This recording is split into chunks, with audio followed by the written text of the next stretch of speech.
नमस्कार मित्रों, आप सभी का स्वागत है, अभिनंदन है हमारे जेके शिक्षा चैनल में। और साथियों, आज हम आधुनिक भारत का इतिहास के अंतर्गत पूर्ण रूप से जो ऐसी घटनाएं जो भारतीय राष्ट्रीय आंदोलन के दौरान घटित हुई थी, तो उनकी मुख्य रूप से हम यहाँ पर एक मोटे तौर पर हम यहाँ पर उनका एक आइडिया लगाएंगे, अनुमान लगाएंगे कौन सी घटनाएं किस समय घटित, तो उसका एक क्रम वाइज जो है हम यहाँ आपके लिए जो कंटेंट डिलीवर करने वाले हैं। तो आप सभी साथियों से रिक्वेस्ट है कि अगर आप सभी तरह की तैयारी कर रहे हैं, चाहे रेलवे हो, चाहे एसएससी हो, चाहे यूपीएससी हो, तो कई तमाम जो कंपटीशन एग्जाम होते हैं उनमें हर राज्यों के, भारत के हर स्टेट के अंतर्गत पूछे जाने वाले ये जो है भारतीय राष्ट्रीय आंदोलन के अंतर्गत महत्वपूर्ण रूप से प्रश्न पूछे जाते हैं। तो आइए हम शुरुआत करते हैं इनकी। साथियों, शुरुआत करने से पहले साथियों, अगर आप चैनल पर नए हो तो प्लीज़ चैनल को सब्सक्राइब जरूर करें, ताकि हमारा एक आत्मविश्वास बढ़ता रहे आपके सब्सक्राइब करने से।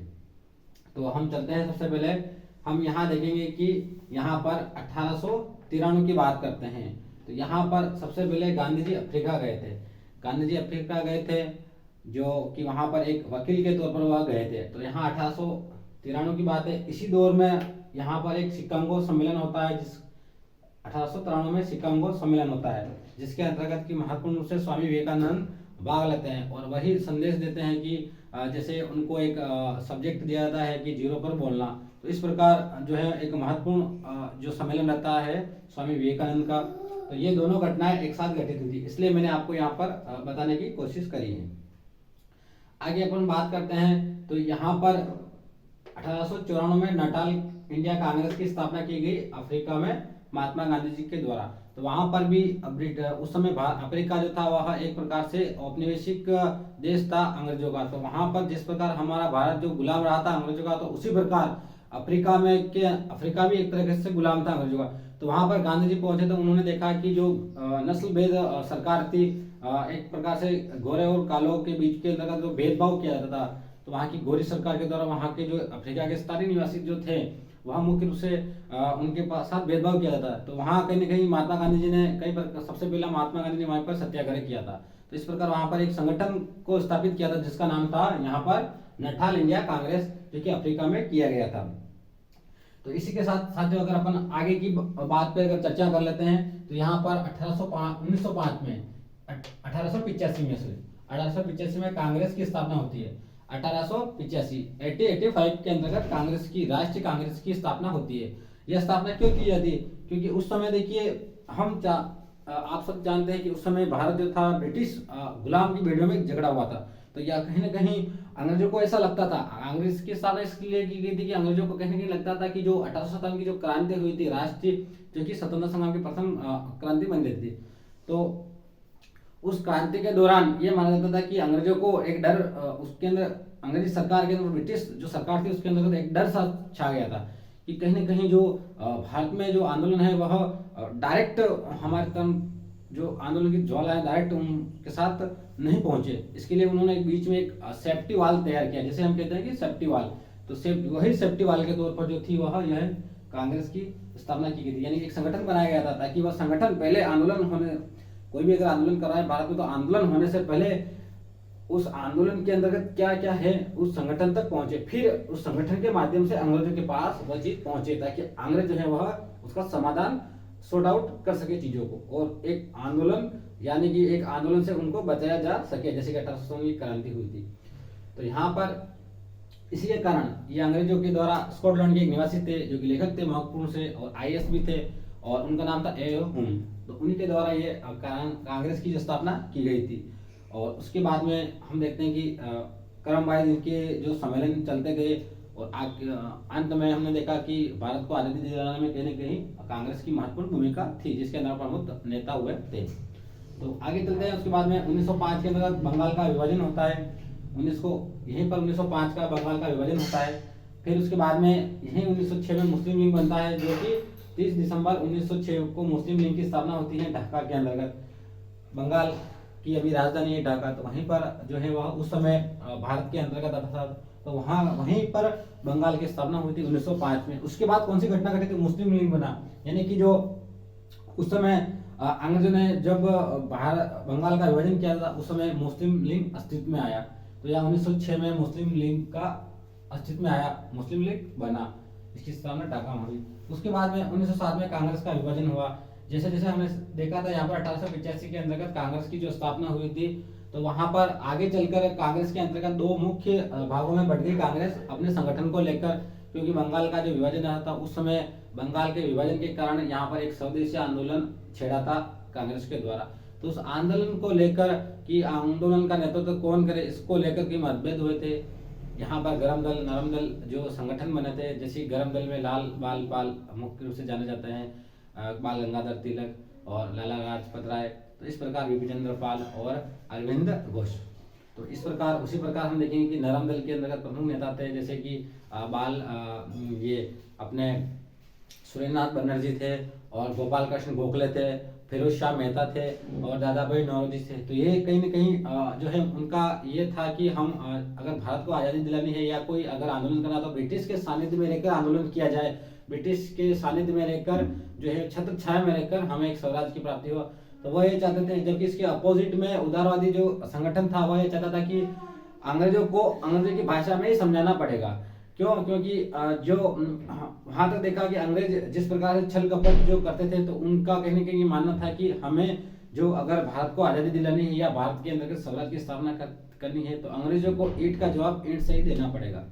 तो आगे चलकर ये यहाँ पर कांग्रेस की अध्यक्षता को लेकर कि अध्यक्षता कौन करे, या तो ये कई प्रकार के जो विभिन्न प्रकार के मुद्दे थे, जिसके कारण यहाँ पर 1907 के अंतर्गत कांग्रेस का विभाजन हो गया था, जो कि यहाँ सूरत में जो सम्मेलन किया गया था वहीं पर कांग्रेस दो भागों में बट गई थी, जिसका नेतृत्व गरम दल और नरम दल ने किया था। तो आगे चलकर 1908 के अंतर्गत खुदीराम बोस को यहाँ पर फांसी होती है।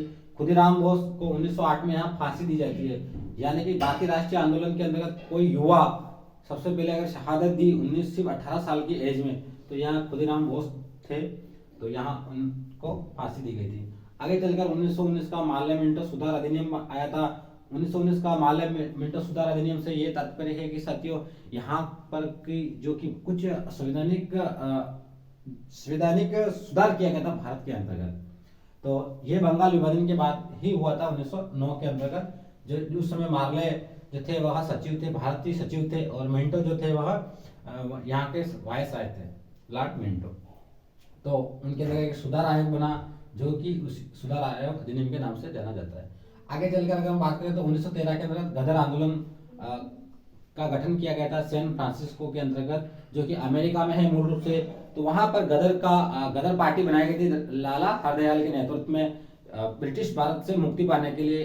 देखा होगा कि आपने विदेशों के अंतर्गत भी जो है वह पार्टियां बनाई जा रही थी, यानी कि भारत बाहर रह रहे थे फिर भी कहीं न कहीं जो भतरती होती है माँ, अपनी माता के प्रति इतना गर्व होता है कि कहीं न कहीं बाहर रहकर भी वो एक संगठन का काम कर रहे थे भारत को ब्रिटिश गुलाम से आज़ादी दिलाने के लिए। आगे चलकर अगर बात करते हैं तो यहीं पर प्रथम विश्व युद्ध का शुरुआत हो जाती है 1914 में, और 1913 के बाद में गदर आंदोलन हुआ। 1914 के अंदर प्रथम विश्व युद्ध का छिड़ जाना, और उसी प्रकार 1915 के अंदर गांधी जी भारत का आगमन। यानी कि यहाँ आप देखेंगे कि शुरू में हमने पढ़ा था कि 1893 में गांधी जी अफ्रीका गए थे, तो वापस भारत लौटते हैं। 1915 के अंतर्गत गांधी जी का आगमन होता है भारत के अंतर्गत, फिर वो आंदोलन में लग जाते हैं। तो इसी प्रकार जो है 9 जनवरी को प्रवासी भारत दिवस भी इन्हीं के उपलक्ष्य में मनाया जाता है। तो आगे चलकर अगर हम बात करें तो यहाँ पर 1915 के गांधी जी का भारत आगमन होता है, और फिर भारत गांधी जो है वह अपने एक्शन मोड में दिखाई देते हैं कि तरह तरह के आंदोलन के लिए उनको आमंत्रित किया जाता है, और वो आंदोलन लेते हैं, आंदोलन करते हैं। तो इसी प्रकार 1916 के अंदर लखनऊ समझौता होता है। देखिए यहाँ पर 1907 में जो कांग्रेस का विभाजन हुआ था, आगे चलकर एक लखनऊ पैक्ट होता है, लखनऊ समझौता 1916 के अंदर। इसके अंतर्गत जो कांग्रेस, मुस्लिम लीग और जो है वह गरम दल नरम दल का एक होता है, एक होते हैं वो। तो यहाँ पर उसी को हम लखनऊ समझौता कहते हैं। तो आगे चलकर होम रूल आंदोलन, तिलक की जब गिरफ्तार कर लिए जाते हैं 1907 के कांग्रेस का यहाँ विभाजन होता है, उसी समय यहाँ पर तिलक को गिरफ्तार कर लिया जाता है, और 6 वर्ष के लिए उनको कारावास की सजा होती है। मांडले जेल में उनको भेज दिया जाता है, वहीं पर मांडले जेल में रहकर उन्होंने एक प्रकार से जो गीता रास जो बुक थी वो लिखी थी। तो बाद में जब छूट कर आते हैं 6 साल बाद, तो एक होम रूल आंदोलन बड़े भारत के अंतर्गत बड़े जोर शोरों पर जो है भारत होम रूल आंदोलन को चलाया जाता है। यह होम रूल आंदोलन जो था वह 2 प्रकार से चला था। एक का नेतृत्व किया था श्रीमती एनसी बेसेंट ने, जो कि मूल रूप से बाहर की विदेशी थी, महिला थी, फिर भी उसने भारत की स्वतंत्रता को लेकर होम रूल आंदोलन का शुरुआत की थी। और वहीं पर तिलक ने, जैसे ही तिलक आए जैसे छुटकर, तो उन्होंने एक संगठन बड़े तौर पर एक आंदोलन को छेड़ा था, उसका नाम था होम रूल आंदोलन। तो यहाँ होम रूल आंदोलन 1916 में किया गया था, जिसे होम रूल लीग भी कहते हैं। तो इसका नेतृत्व दो जनों ने किया था। ये महत्वपूर्ण रूप से आप याद रखिए, कब हुआ? 1916 के अंदर। और 1916 के अंदर दो महत्वपूर्ण घटनाएं घटी, लखनऊ समझौता हुआ, होम रूल लीग का आंदोलन हुआ। आगे चलते हैं, 1917 की बात करते हैं। तो यहाँ 1917 के अंदर चंपारण सत्याग्रह हुआ था। चंपारण सत्याग्रह बिहार के अंदर हुआ था, जो 3 कठिया प्रणाली को लेकर हुआ था। गांधी जी के सानिध्य में यह आंदोलन लड़ा गया था। तो यहाँ पर महत्वपूर्ण रूप से ब्रिटिश भारत सरकार जो थी, वह वहाँ की नील खेती के लिए जबरदस्ती वहाँ नील 3 कठिया बताई, यानी कि 3/20/3 भाग पर जबरदस्ती नील की खेती करवाने के कारण वहाँ पर किसानों के ऊपर अत्याचार कर रही थी। तो यहाँ पर राम शुक्ल जो थे, राम शुक्ल, जो कि महात्मा गांधी जी को आमंत्रित करते हैं। यहाँ पर जो लखनऊ समझौता होता है, लखनऊ अधिवेशन होता है, लखनऊ अधिवेशन, तो उसी में यहाँ के अंतर्गत गांधी जी को आमंत्रित करते हैं कि चलिए हमारे राज्य में भी चलिए। वहाँ पर ब्रिटिश सरकार है, वहाँ के स्थानीय जो किसान है वहाँ को अत्याचार कर रही है, और वहाँ पर 3 कठिया प्रणाली में 3 भाग पर जबरदस्ती नील की खेती करवाने के कारण वहाँ किसानों को जबरदस्ती बाध्य कर रही है। तो गांधी जी जाते हैं और यहाँ चंपारण आंदोलन करते हैं, और ये बिहार के अंतर्गत होता है। और यह गांधी जी का प्रथम आंदोलन था स्थानीय स्तर पर, न कि राष्ट्रीय स्तर पर। तो गांधी जी का प्रथम आंदोलन कौन सा माना जाता है भारत के अंतर्गत? 1917 का चंपारण आंदोलन, जो कि मुख्य रूप से स्थानीय आंदोलन था, और यहीं से गांधी जी के आंदोलन की शुरुआत मानी जाती है। और गांधी जी एक प्रकार से एक्शन मोड में आ जाते हैं, और पूरे भारत के अंतर्गत उनके डिमांड होने लगती है उनके आंदोलन की। इस प्रकार 1918 की बात करते हैं। अगला यहाँ पर अहमदाबाद मिल मजदूर आंदोलन किया जाता है 1918 के अंदर। जब गांधी जी का ये प्रथम आंदोलन सफल हुआ था, चंपारण आंदोलन, तो उसके बाद में गांधी जी जो है वह 1918 के अंतर्गत महत्वपूर्ण रूप से अहमदाबाद चले गए। वहाँ उनको साराभाई अनसुया बेग ने वहाँ को आमंत्रित किया, और यहाँ पर जो एक प्रकार से जो मिल मजदूर थे, वहाँ पर प्लेग रोग फैल जाने के कारण वहाँ के बोनस को लेकर कहीं कहीं जो था वह समस्या थी। तो वहाँ पर बोनस को बढ़ाने के लिए गांधी जी वहाँ गए, और प्रथम गांधी जी की भूख हड़ताल मानी थी। और यहीं पर मजदूर का संगठन, जो आज हम फैक्ट्रियों में देखते हैं, कई इंडस्ट्रीज में जो संगठन देखते हैं, इंटेक वगैरह का जो संगठन होता है, वह उसी समय अस्तित्व में आया था। गांधी जी ने एक संगठन बनाया, जिसके कारण जो है वह मजदूरों के हितों के लिए एक संगठन के तौर पर काम करता है। आगे चलते हैं, 1918 खेड़ा आंदोलन, जो कि महत्वपूर्ण रूप से गुजरात के अंतर्गत हुआ था। और यह खेड़ा आंदोलन जो था वह यह था कि वहाँ जो किसान थे, अकाल की स्थिति, अकाल पड़ गया था वहाँ पर, खेड़ा नामक गुजरात स्थान में जो अकाल पड़ गया था। तो उसी अकाल को लेकर अंग्रेज जो है तो जबरदस्ती कर वसूल कर रहे थे। अब कर तो देने से रहे नहीं, अकाल पड़ गया, फसल खराब, चौपट हो गई। तो किसानों ने यह लेकर आंदोलन किया था, महात्मा गांधी जी को बुलाया खेड़ा आंदोलन के अंदर, और ये आंदोलन हुआ, और ये आंदोलन में सफल हुआ। तो गांधी जी के एक के बाद एक आंदोलन सफल होते गए, क्योंकि 1918 में, तो 1918 में 2 बात याद रखिए, अहमदाबाद मिल मजदूर पहले हुआ, जबकि खेड़ा आंदोलन बाद में हुआ। ये थोड़ा आप इसको याद रखिए। आगे चलते हम, तो यहाँ हम बात करते हैं रोलेट एक्ट। रोलेट एक्ट 1919 का रोलेट एक्ट क्या था? रोलेट एक्ट 1919 का बिना वकील, बिना दलील, और बिना जो है वह दलील का कानून, बिना अपील, बिना वकील, बिना दलील का कानून, एक प्रकार से इसे काला कानून की संज्ञा दी गई थी। यानी कि भारतीयों को जो समय आंदोलन कर रहे थे भारत के अंतर्गत, तो उनको देख शक के आधार पर गिरफ्तार कर लेना, जेल में डाल देना, और नए वकील करने की परमिशन थी, नई दलील देने की परमिशन थी। तो इस प्रकार इसको काला कानून की संज्ञा दी गई। इस रोलेट एक्ट का विरोध किया गया पूरे भारत के अंतर्गत। आगे चलकर 1919 के अंतर्गत इसी कानून को लेकर, इसी रोलेट एक्ट को लेकर जो ये जलियांवाला नामक जो पंजाब में है, वहाँ पर एक सभा की जाती है सैफुद्दीन किचलू के द्वारा, और यहाँ पर जो सभाएं की गिरफ्तारी हो गई थी। तो यहाँ पर 1919 के अंदर जलियांवाला बाग हत्याकांड होता है, जिसके अंतर्गत महात्मा गांधी ने इसको दोहरी जलियांवाला कांड कहा था, दोहरी डायरशाही कहा था, एक प्रकार से कह सकते हैं। और इसकी बहुत निंदा हुई थी, जिसके अंतर्गत लगभग 1500 व्यक्ति मारे गए थे। तो ये एक बड़ी निंदनीय घटना थी, जो कि अंग्रेजी सरकार, ब्रिटिश शासन के द्वारा की गई थी। जनरल ए डायर के, उसमें माइकल डायर जो वहाँ का गवर्नर था पंजाब का, और जनरल ए डायर जो था वह सेना प्रमुख था। तो अंधाधुंध फायरिंग करी। तो यहाँ पर कहीं न कहीं ये बहुत बड़ी निंदा थी, जो आज की स्थिति में बहुत बड़ी घटना मानी जाती है, जिसको लेकर आज भी है वह एक प्रकार से चर्चा का विषय बना रहता है। हाल ही में इसको जो है वह अंग्रेजी सरकार ने, ब्रिटिश सरकार ने अपनी गलती एक्सेप्ट की थी। उस समय ये बहुत बड़ा कांड माना जाता है मुस्लिम का। उसके बाद 1919 का खिलाफत आंदोलन, जब प्रथम विश्व युद्ध हुआ था, तो उसे लेकर खलीफा का पद समाप्त कर दिया गया था। जब ब्रिटिशों ने तो खलीफा आंदोलन हुआ था यहाँ भारत के अंतर्गत। ये मुख्य रूप से था विदेशी, लेकिन यहाँ पर इस आंदोलन का नेतृत्व यहाँ पर अली बंधु के द्वारा किया गया था 1919 के अंदर। महात्मा गांधी जी को बाद में इसकी कमान सौंपी गई थी।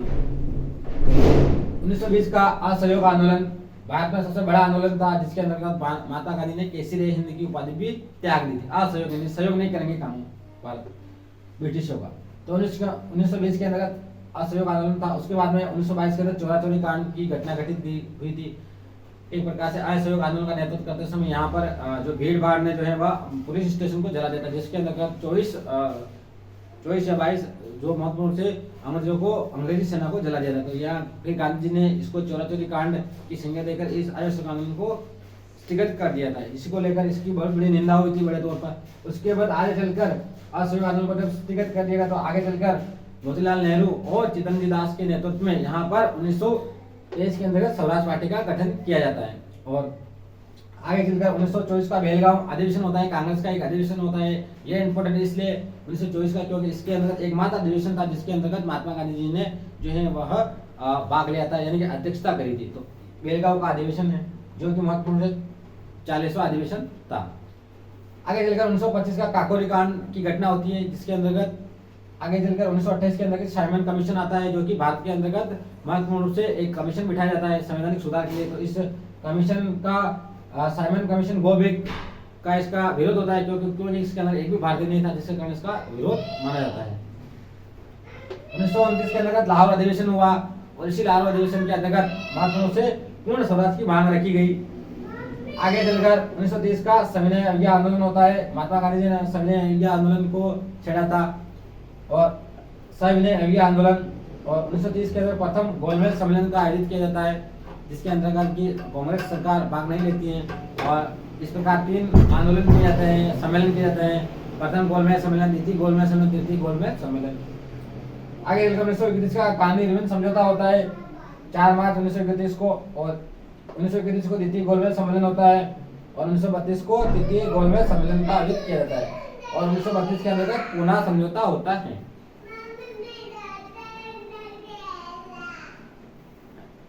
1940 के अंतर्गत व्यक्तिगत सत्याग्रह किया जाता है और 1940 के अंतर्गत पाकिस्तान की मांग की जाती है। और 1932 के अंतर्गत 1942 के अंदर क्रिप्स मिशन भारत आता है, जिसके अंदर प्रमुख रूप से एलेक्जेंडर और स्टीफन क्रिप्स, ये प्रमुख रूप से 3 महत्वपूर्ण से जो व्यक्ति थे। इनके 1932 में क्रिप्स मिशन भारत आता है और यह द्वितीय विश्व युद्ध के अंतर्गत भाग लेने के लिए भारतीयों को एक कुल मिला के सेना में भर्ती करने के लिए आता, लेकिन भारतीय अंग्रेजों की अच्छी चालबाज समझ गए थे, तो इसका क्रिप्स मिशन पे कोई ध्यान नहीं दिया और ये फेल हो गया। आगे चलकर 1942 के अंतर्गत आजाद हिंद फौज का गठन होता है सुभाष चंद्र के नेतृत्व में। और 1945 के अंदर रेबल योजना थी, जो कि श्रीमला समझौता के नाम से जानी जाती है। और 1946 के अंदर नौसेना विद्रोह होता है। नौसेना विद्रोह एक विद्रोह कर देती है। और 1946 के अंदर कैबिनेट मिशन होता है। अब कैबिनेट मिशन 1946 में आता है, तो यह एक प्रकार से भारत की आज़ादी के लिए वहां के प्रधानमंत्री के द्वारा गठित एक मिशन था, जिसके अंतर्गत भारत को स्वतंत्रता दिलाने के लिए 1946 इसी कैबिनेट मिशन के तहत भारत के अंतर्गत जो है वह संविधान का विकास किया था, संविधान सभा बनती है और आगे चलकर भारत आजाद होता है। 1947 के अंदर माउंटबेटन योजना बनती है। 1947 में आगे चलकर माउंटबेटन योजना का गठन किया जाता है। माउंटबेटन आते हैं भारत में और भारत को 2 भागों में बांट के चले जाते हैं, पाकिस्तान भारत। तो इस प्रकार भारत को आज़ादी मिलती है। तो ये महत्वपूर्ण रूप से घटना है। मोटे मोटे तौर पर मैंने साथियों आपके सामने घटना रखी है, उसमें से ऐसे पूछे जाते हैं कि कौन सी घटना कब घटित हुई। तो इस प्रकार आप इन घटनाओं के माध्यम से चीज़ों को समझ सकते हैं। तो साथियों मैं उम्मीद करता हूँ, आशा करता हूँ कि कंटेंट आपको डिलीवर जो किया मैंने कंटेंट आपको समझ में आया होगा। तो साथियों आप सभी का तहे दिल से धन्यवाद वीडियो को देखने के लिए। और साथियों इतनी अगर मेहनत आपको अच्छी लगी तो प्लीज़ सब्सक्राइब जरूर करें, चैनल को सब्सक्राइब करें और अधिक से अधिक शेयर जरूर करें। तो साथियों मिलते हैं अगले कंटेंट में भारत के आधुनिक भारत को लेकर आगे अपन वापस लेकर आएंगे। तब तक के लिए साथियों आप सभी का तहे दिल से धन्यवाद। जय हिंद, जय भारत।